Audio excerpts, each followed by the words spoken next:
بسم اللہ الرحمن الرحیم۔ دیکھیے اویس بھائی، یہ جتنے ازم ہیں نا یہ بنیادی طور پر اللہ کے بندوں کو اللہ کے قوانین سے دور کر کے بندوں کی پرستش میں مبتلا کر رہے ہیں۔ یہ جتنا بھی ازم ہے، جس ازم کو بھی آپ دیکھ لیں، اس کا بنیادی تصور یہی آپ کو ملے گا۔ اس میں اختلاف ہونا، جیسے مفتی فضل سبحان صاحب نے فرمایا، وہ ایک الگ بحث ہے، لیکن بنیادی نقطہ جس پر یہ سب جمع ہے وہ یہ کہ اللہ کی پرستش نہیں ہے، انسان کی پرستش کروانی ہے۔ یہ ان کا بنیادی مقصد، اور یہی وجہ ہے کہ یہی ازم پھر آگے الہاد تک پہنچتے ہیں، اور یہ دنیا کے تمام مذاہب کو، صرف اسلام کو نہیں، تمام مذاہب کو، کیونکہ جتنے بھی مذاہب ہیں ان کے ہاں کوئی نہ کوئی قوانین ہیں کہ آپ نے عبادت اس طرح سے کرنی ہے، یوں اخلاقیات ہیں۔ یہ اخلاق سے آ رہی ایک قوم تیار ہو رہی ہے، اور یہ بنیادی طور پر انسانیت کو تباہی کی طرف لے کر جا رہے ہیں، بلکہ بہت زیادہ یہ تباہی پھیلا چکے ہیں۔ اب یہ آزادی کس سے چاہتے ہیں؟ ایک عورت کی آزادی کی جب بات ہوتی ہے تو ہم یہ پوچھنا چاہتے ہیں کہ وہ آزادی کس سے؟ باپ سے، ماں سے، بھائی سے، بیٹے سے؟ کس سے آزادی چاہیے؟ اسی طریقے سے جب ان میں مرد ہوتے ہیں وہ آزادی چاہتے ہیں تو وہ کس سے آزادی چاہتے ہیں؟ اپنے خاندان سے۔ اور اس کے جو اثرات اس وقت آپ کے معاشرے پر آہستہ آہستہ سلو پوائزن جو معاشرے کو دیا گیا، لبرلزم، سیکولرزم اور ان ازمز کا، اس کا نتیجہ کیا ہوا؟ اس کا نتیجہ یہ ہوا کہ 2000 سے پہلے آپ کے ملک میں کوئی اولڈ ایج ہوم نہیں تھا، لیکن اس وقت شہر میں تیزی کے ساتھ بن رہے ہیں، اور ان میں لوگ اپنے ماں باپ کو، بوڑھوں کو جا کے چھوڑ رہے ہیں، اور باہر تو شاید وہ مدر ڈے اور فادر ڈے پر پتہ بھی کرتے ہوں، پاکستان میں پتہ بھی نہیں کرتے۔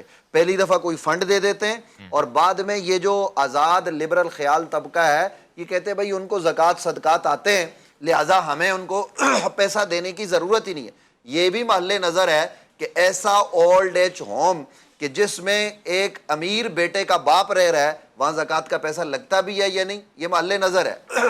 اس پر غور کرنے کی ضرورت ہے۔ تو اس وقت جو تباہی آئی ہے وہ تباہی اس تیزی سے پھیل رہی ہے کہ آپ کی جتنی یونیورسٹیاں ہیں، ان یونیورسٹیوں میں جو ہماری اسلامی تہذیب ہے، جو پاکستان کی اپنی ایک ثقافت ہے، اس کا کوئی لحاظ نہیں رکھا جا رہا۔ وہ جتنی پرائیویٹ یونیورسٹی ہیں، سرکاری یونیورسٹیز ہیں، وہاں پر بالکل مادر پدر آزادی ہے۔ اور یہ آزادی کہاں سے شروع ہوتی ہے؟ یہ اسکول سے شروع ہوتی ہے۔ جیسے اسکول کی مذمت ابھی میسمی صاحب فرما رہے تھے، یہاں ہوتا کیا ہے؟ یہاں ہوتا یہ ہے کہ پرائیویٹ اسکول ایک تو کمائی کا ذریعہ ہے، اور کمائی کے ساتھ ساتھ یہ کہ آپ بھی جانتے ہیں، میں بھی جانتا ہوں، مختلف بڑے شہروں میں اسکولوں کو مختلف این جی اوز گود لے لیتی ہیں، اور پھر وہ پیسہ دے کر اپنی مرضی کے کام کرواتے ہیں۔ یہ سدے باپ تو نہیں ہے نا؟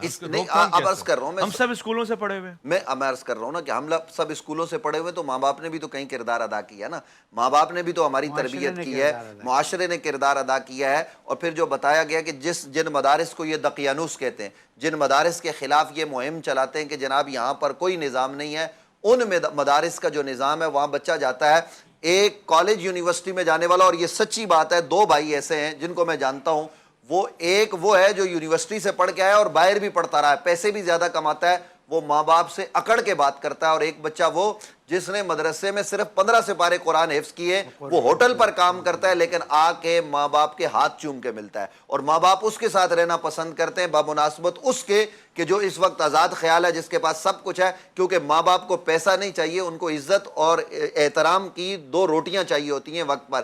وہ جو بیٹا دے گا وہ اس کے ساتھ رہنا پسند کریں گے۔ تو اس لیے اویس ربانی صاحب، اس وقت ان ازم نے جو معاشرے پر برے اثرات ڈالے نا، ان سے نکلنے کا ایک ہی طریقہ ہے، هو الذی ارسل رسولہ بالہدی ودین الحق لیظہرہ علی الدین کلہ۔ ایک تو دین کو ہم غالب کریں، اور اس کے لیے ہم سب مل کر کوشش کریں، اور دوسرا ہم خود بھی مکمل طور پر دین میں داخل ہوں، اور جو دین کی تعلیمات ہیں ان تعلیمات کو مینوان قبول کریں، تو ہم کامیابی کی طرف بڑھیں۔ ماشاءاللہ۔